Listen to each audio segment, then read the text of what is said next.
ঘর থেকে নিখোঁজ হচ্ছেন শত শত গৃহবধূ। সামাজিক শান্তির শহর হঠাৎ যেন রূপ নিয়েছে এক অজানা মানসিক বিস্ফোরণের কেন্দ্রে। শুনতে অবাক মনে হলেও ঘটনাটি সত্যি। ঘটনাটি ঘটেছে ভারতের পশ্চিমবঙ্গের উত্তর ২৪ পরগনার বারাসাত মহকুমায়। মাত্র ৫ মাসে এই এলাকা থেকে নিখোঁজ হয়েছেন প্রায় ৫০০ বিবাহিত নারী। প্রশাসন বলছে, এসব নারী মোবাইল আর সোশ্যাল মিডিয়ায় গড়ে ওঠা প্রেমের সম্পর্কের টানে ঘর ছাড়ছেন।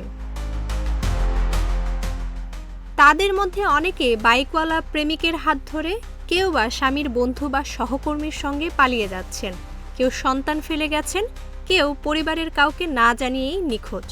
পুলিশ বলছে, উদ্ধার করা নারীরা স্পষ্ট জানাচ্ছেন তারা প্রাপ্তবয়স্ক, নিজের জীবন নিয়ে সিদ্ধান্ত নেওয়ার অধিকার তাদের আছে। কিন্তু প্রশ্ন থেকে যায়, এটা কি টাকার মোহ নাকি বিষণ্ণ দাম্পত্য জীবনের জটিল বহিঃপ্রকাশ? সমাজতাত্ত্বিকরা বলছেন, এটি নিছক ভালোবাসার পালানো নয়, বরং সমাজের ভিতরে লুকিয়ে থাকা এক অসুখের প্রতিচ্ছবি। ঘরে থাকা গৃহবধূদের কাছে মোবাইল ও সোশ্যাল মিডিয়া হয়ে উঠেছে এক নতুন মুক্তির দরজা, অথচ এই মুক্তি হয়তো সমাজের জন্য এক কঠিন বার্তা। ফেসবুক আর হোয়াটসঅ্যাপে ভাইরাল হচ্ছে এই নিয়ে পোস্ট, আলোচনা। অনেকেই বলছেন এটা সামাজিক বিপর্যয়, আবার কেউ দেখছেন এটিকে নারীর আত্মপরিচয়ের খোঁজ।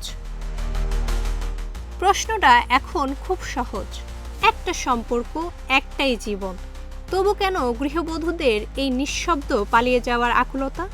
এটা কি সম্পর্কের বিশ্বাস ভাঙার সুর, নাকি প্রযুক্তির অসতর্ক ব্যবহারের ফল, নাকি এটি এক নীরব বিদ্রোহ যা সামাজিক ব্যবস্থার গভীর অবক্ষয়ের ইঙ্গিত দিচ্ছে? জান্নাতুল মওয়ার পিতা, প্রজন্ম ২৪।